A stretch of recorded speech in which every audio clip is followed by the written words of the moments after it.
이 밤에도 말씀을 통해서 큰 은혜가 임할 줄 믿습니다. 예, 아멘 하신 분들만 7대의 복을 받으시기 바랍니다. 예, 몇 년 이제 코로나 때문에 이걸 안 했더니 효력이 많이 떨어진 것 같습니다. 예전에는 아멘 소리가 컸는데, 예, 하여튼 이 밤에는 베데스다에서 만난 주님이란 제목으로 말씀을 전하려고 합니다. 오늘 본문은 우리가 너무나도 잘 아는 말씀입니다. 예수님께서 이제 요한복음의 세 번째로 행하신 이제 기적의 사건입니다. 38년 된 병자를 일으키신 그런 사건인데, 몇 년 전에 장애인 날 그 특집으로 그 다시 서다라는 프로를 본 적이 있었습니다. 그때 하반신을 쓰지 못한 이 장애인이 이 보행보조 로봇을 통해서 다시 일어나는 내용이었는데, 원래 이분이 스키 선수 출신의 30대 사업가였습니다. 근데 가족들이랑 여행을 갔는데 거기 바위에서 미끄러지면서 떨어졌는데 척수 손상이 와가지고 하반신 마비가 된 겁니다. 참 사람의 운명이라는 게 한순간에 이렇게 장애인이 돼 버리고 말았는데, 그러니까 이분이 비관하고 참 이 삶의 의욕을 갖다 잃고 그랬다가 이제 막내딸이 태어났습니다. 그래서 다시 살아야겠다는 결심을 하고 이제 재활 훈련하는 겁니다. 7개월간 보행 보조 과정을 거쳐서 드디어 휠체어에서 생활하다가 이제 간신히 이제 막내딸 이제 돌잔치 날 일어서는 겁니다. 보조기구로 이제 일어선 그가 이제 아버지, 어머니, 또 아내, 장인, 장모님을 이렇게 다 안으면서 눈물을 흘리는 겁니다. 그러니까 본인뿐만 아니라 가족들도 봐요. 감격의 눈물이요, 기쁨의 눈물이었겠죠. 당시 2년 정도였지만 이 휠체어 생활이 얼마나 불편하고 고통스럽겠습니까? 그리고 보조기구의 의지에 간신히 일어섰을 뿐인데 얼마나 감격스러워하고 기뻐하는지 몰랐습니다. 그런데 오늘 본문에 보면 38년 동안 일어서지 못했던, 정말 이 병자의 삶은 인간적으로 말하면 얼마나 기구하고 고통스럽고 불행한 삶이었겠습니까? 이 병자가 예수님을 만나 다시 고침받았다는 것이 이제 오늘 본문의 내용인데, 먼저 이 병자들은 베데스다 연못만을 바라보았습니다. 거기 있던 병자들은 2절 3절 보겠습니다. 예루살렘에 있는 양문 곁에 히브리 말로 베데스다라 하는 못이 있는데 거기 행각 5이 있고 그 안에 많은 병자, 맹인, 다리 저는 사람, 혈기 마른 사람들이 누워 물의 움직임을 기다리니. 예루살렘은 이제 성으로 둘러싸여 있죠. 예루살렘 성에는 4개의 문이 있었습니다. 동쪽에는 실로암 샘으로 연결된 샘문이 있었습니다. 서쪽에는 망대문이 있었습니다. 남쪽에는 흰놈의 골짜기로 이제 내려가는, 거기 이제 쓰레기 배설물들을 버리는 분문이 있습니다. 그리고 이 북쪽에 성전으로 들어가는 이제 양문이 있습니다.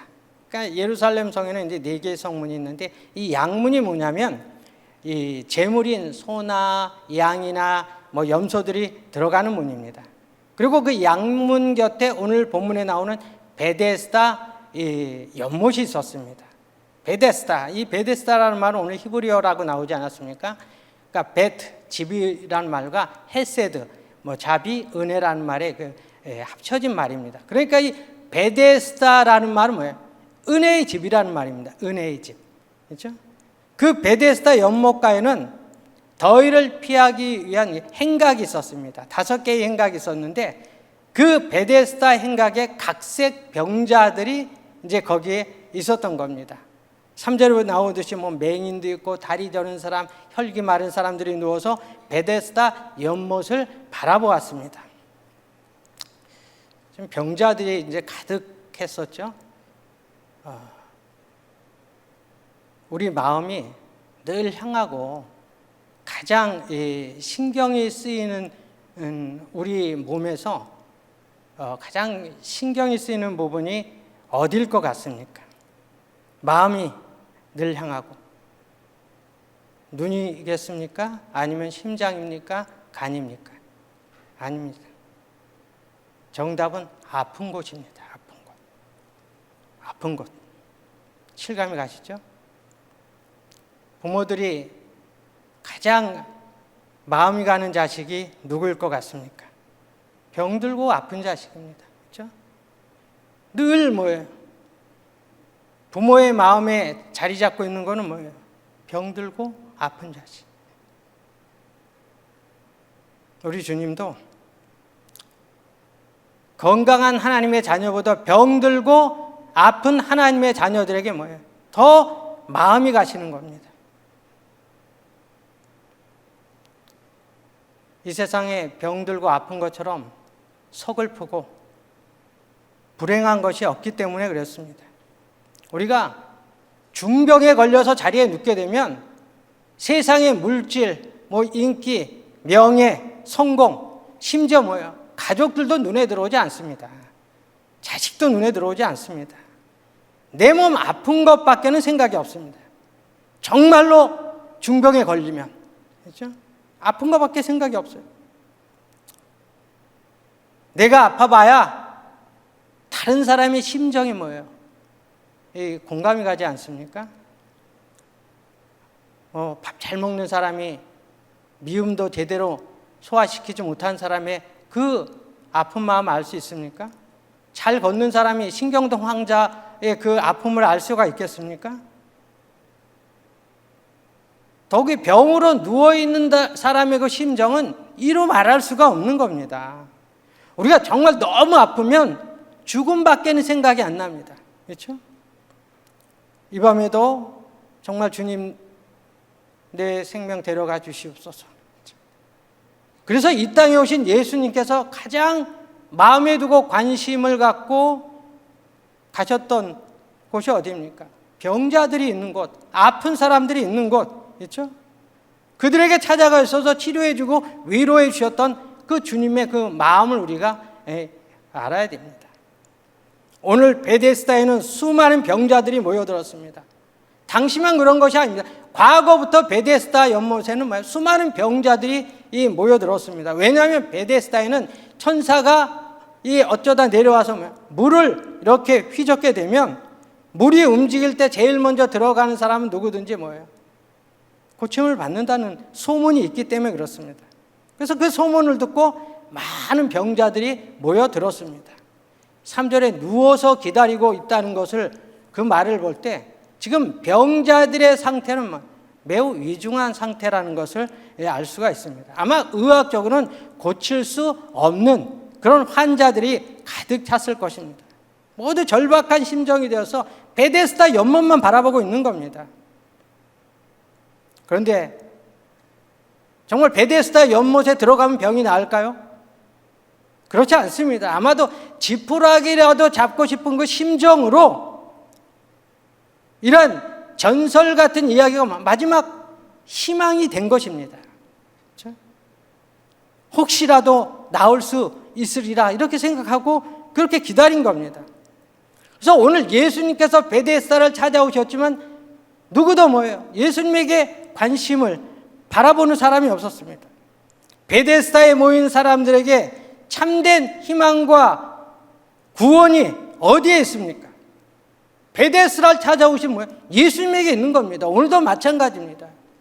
주님께 우리의 소망과 생명과 뭐예요? 진리가 있고 구원이 있음을 믿으시기 바랍니다.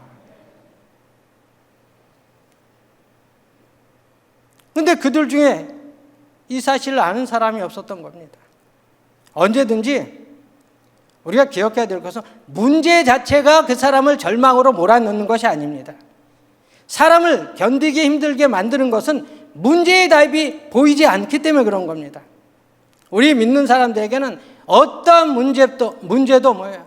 우리의 답이 되시고 우리의 해결자 되시는 주님이 계시다는 것을 믿으시기 바랍니다. 주님 앞에 나와서 모든 문제 해결자 되신 주님께 기도할 때 뭐예요? 오늘 38년 된 병자가 깨끗이 고침받은 것처럼 우리의 문제도 해결되는 것입니다.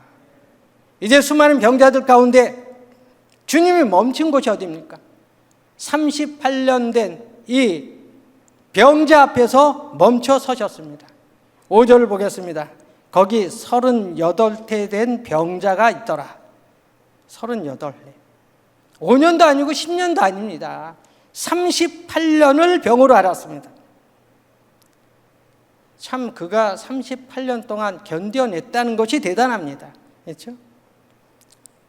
38년 동안 계속 잘 참아온 겁니다. 고통 가운데도 살고자 하는 의지가 있었기 때문에 베데스다 연못가로 나온 겁니다. 물이 움직일 때마다 자포자기하지 아니하고 가도 안 되는 줄 알지만 그래도 간 겁니다. 그렇죠? 자기가 그렇게 내려갔다 고백하고 있지 않습니까? 오늘 본문에 사람은 38년간 병을 앓게 되면 어지간하면 포기하죠. 절망합니다. 어떤 사람은 10년만 아파도 날 죽여달라고 하는 사람도 있지 않습니까? 그렇죠? 더 이상 못 살겠습니다. 그만큼 그렇게 절망하고 좌절하는 것이 보통 인간의 의지입니다. 근데 이 병자는 38년을 참아낸 것입니다. 병 낫기를 바라는 소원을 갖고 베데스다 연못가에 앉아서 누워 있는 것입니다. 오늘 이 사람이 했던 나를 못에 넣어줄 사람이 없다는 이 말 속에는 누군가 나를 넣어줄 사람이 있겠지 하는 기대감을 가지고 지금까지 견디어 왔다는 겁니다. 그러니까 대단한 인내심이 아닐 수가 없습니다. 한번 생각을 해보시기 바랍니다. 이 사람이 37년 만에 포기했다면 예수님 만날 수 있었습니까? 없었습니다. 38년 동안 변함없이 병 낫기를 기대하는 소망을 가지고 이 사람은 오늘도 베데스다를 찾아 나선 것입니다. 그렇죠? 참 우리에게 이게 참 중요한 말씀입니다. 어떤 사람들은 그러죠. 나 참을 만큼 참았어. 그렇죠? 그런 말 해보신 적이 있으실 겁니다. 하나님 앞에는 이런 말 해서는 안 됩니다. 많은 사람들이 참을 만큼 참았다 하고 포기합니다. 참을 만큼 참았다 하고 절망합니다. 또 참을 만큼 참았다 하고 그만 생명줄을 놓아버립니다. 우리가 기억해야 될 것은 참을 만큼 참아도 또 참아야 되는 것입니다.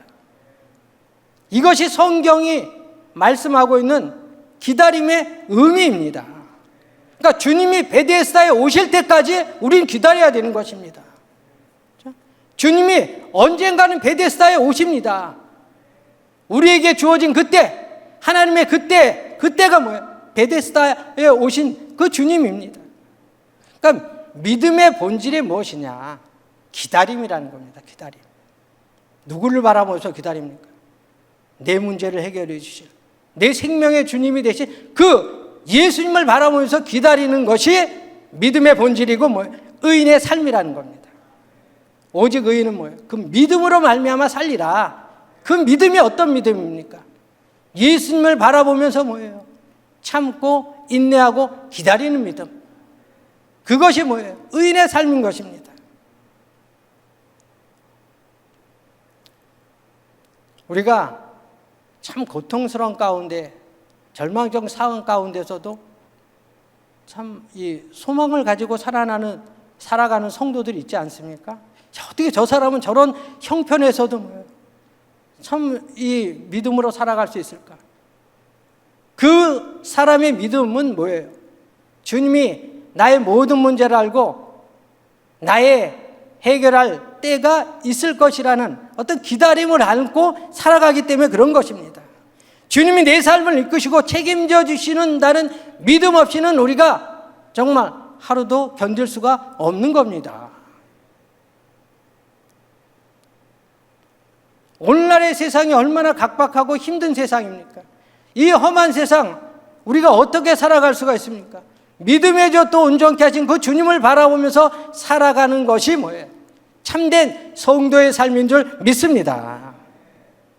그래서 우리는 주님이 내게 오셔서 응답하실 때까지 기다리는 것입니다. 포기하면 안 됩니다. 그러니까 하나님은 반드시 역사하신다는 사실. 때가 되면 주님께서는 나를 향하여 오십니다. 주님의 권능의 손이 나를 건져주시고 나를 일으켜주시고 나를 구원해 주심을 믿으시기 바랍니다.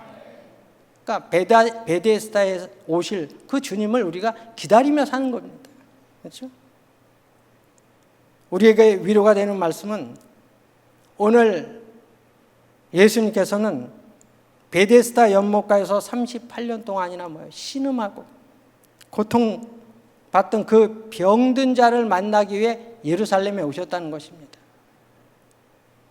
이 한 사람 38년 된 병자를 만나기 위해서 갈릴리에서 며칠씩 걸어서 예루살렘에 오신 겁니다. 그래서 예수님께서 오늘 38년 된 병자를 고치신 것은 우연이 아닙니다. 예수님께서는 의도적으로 찾아오셔서 그를 고쳐주신 것입니다. 여러 문이 있었지만 다른 문으로 들어가실 수도 있었지만 양문으로 오시고 또 베데스다 연못을 지나가신 겁니다. 그래서 유행가 가사지만 정말 우리와 예수님의 만남은 우연이 아닌 것입니다. 기독교의 진리가 바로 여기에 있는 겁니다.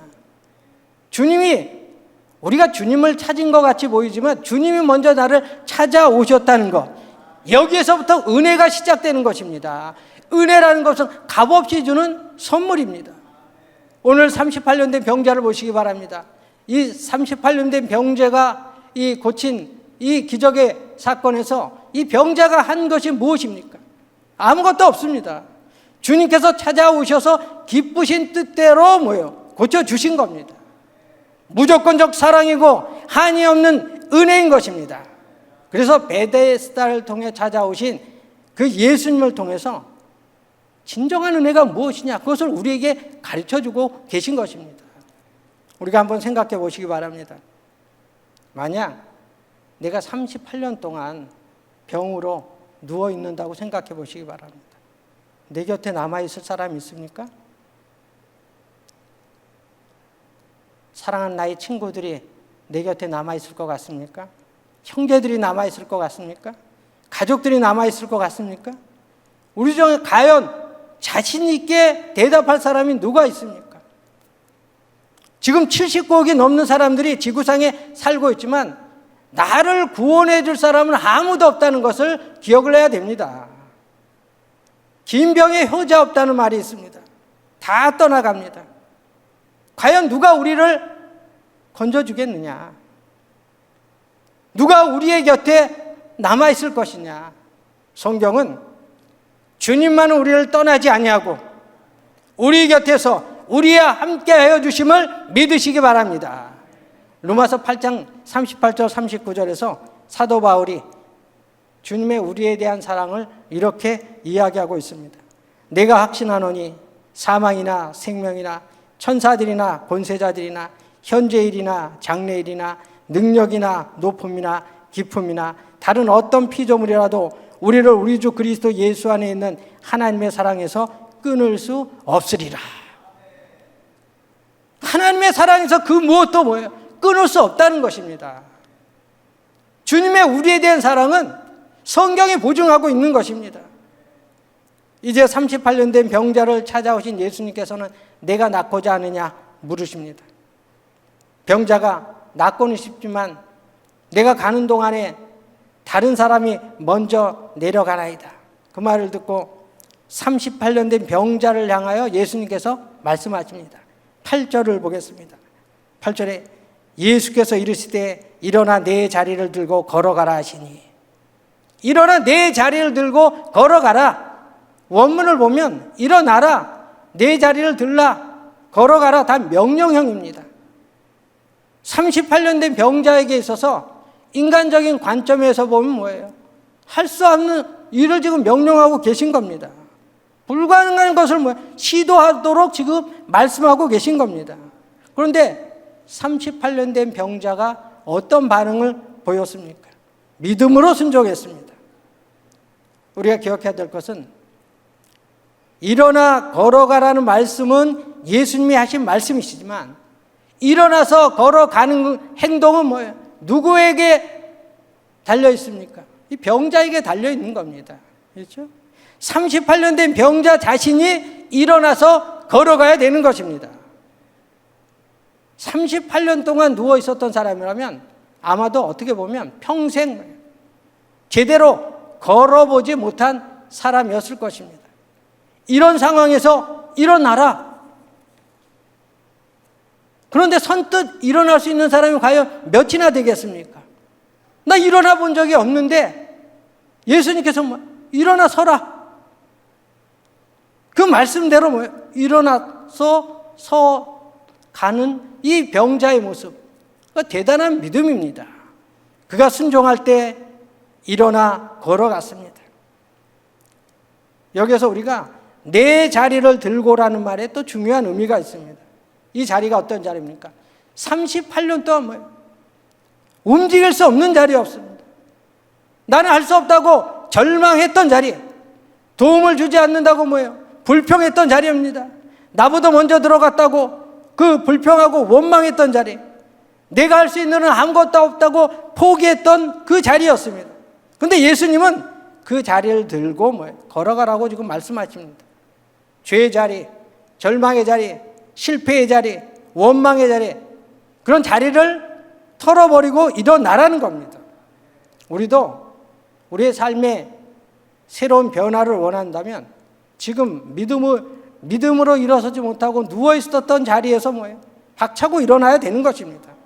그러니까 우리가 일어나지 않으면 주 안에서 새로운 세계가 열리지 않는 것입니다.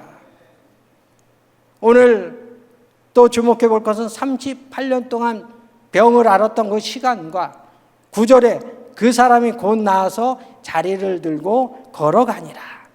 곧이라는 말이 나옵니다. 대조적이지 않습니까? 38년이라는 길고 긴 시간, 정말 불치병을 앓았던 그 고통스러웠던 38년의 시간이 있었고, 그런데 자리를 들고 일어났던 것은 순간이었다는 것입니다. 예수님을 만나면 이렇게 즉시 우리의 인생이 바뀌고 운명이 바뀐다는 것을 믿으시기 바랍니다. 예수님을 만나면 변하지 않을 수가 없는 겁니다. 우리 인간의 본질이 변하게 돼 있습니다. 내 안에 소망의 삶이 새롭게 펼쳐지게 돼 있는 겁니다. 우리가 주님의 말씀에 순종하면 절망이 희망으로 변하고, 고통이 기쁨으로 바뀌고, 두려움이 평안으로 변하며, 원망이 감사로 바뀌는 것을 믿으시기 바랍니다. 예수님께서는 오늘도 우리에게 자리를 들고 일어서라고 말씀하고 계십니다. 우리가 믿는다고 항상 좋은 일만 있는 것이 아니죠. 우리가 살아가는 인생, 믿음의 길에 참 환란이 오고 대풍이 몰아칠 때가 있습니다. 이미 일어난 일은 어찌할 수가 없습니다. 그러나 그것을 해석하고 그것에 대하여 반응하는 것은 우리 그리스도인들의 몫이라는 것입니다.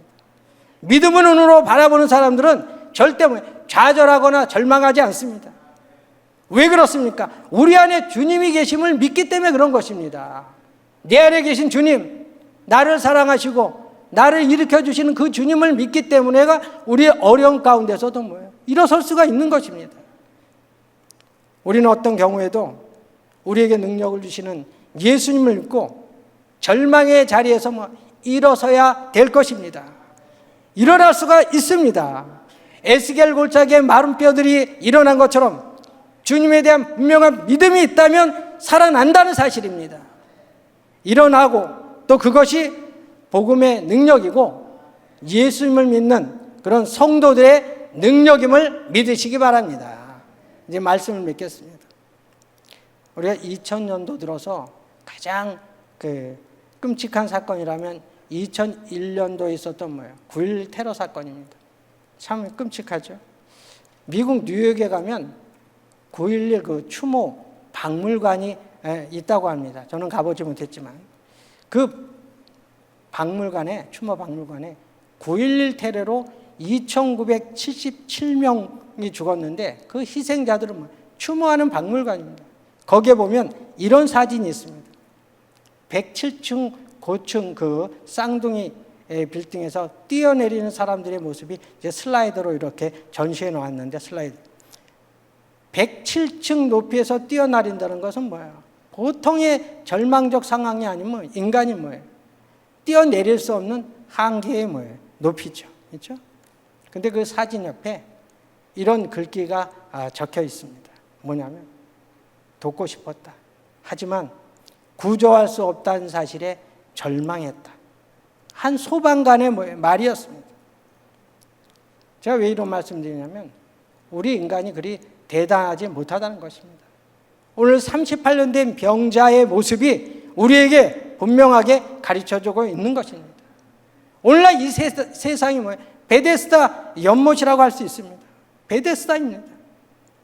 질병과 고통과 아픔이 가득한 곳이 이 세상이라고 할 수가 있는 것입니다.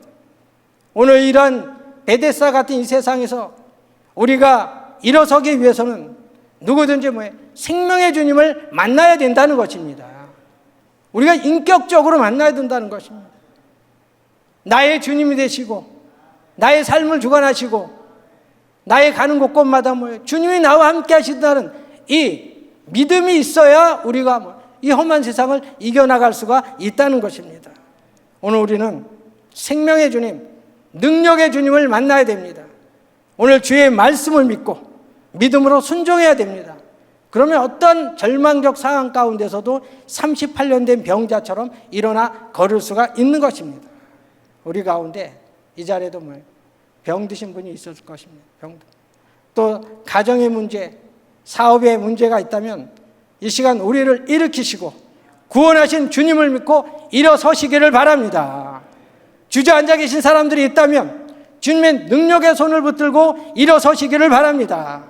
그래서 오늘 38년 된 병자가 일어나 걸었던 것처럼 우리의 믿음의 삶이 일어서 뛰어걷고 주님의 기쁨이 되고 주의 능력의 삶을 펼쳐나가시는 우리 성도들이 되시기를 주의 이름으로 축원합니다. 기도하겠습니다.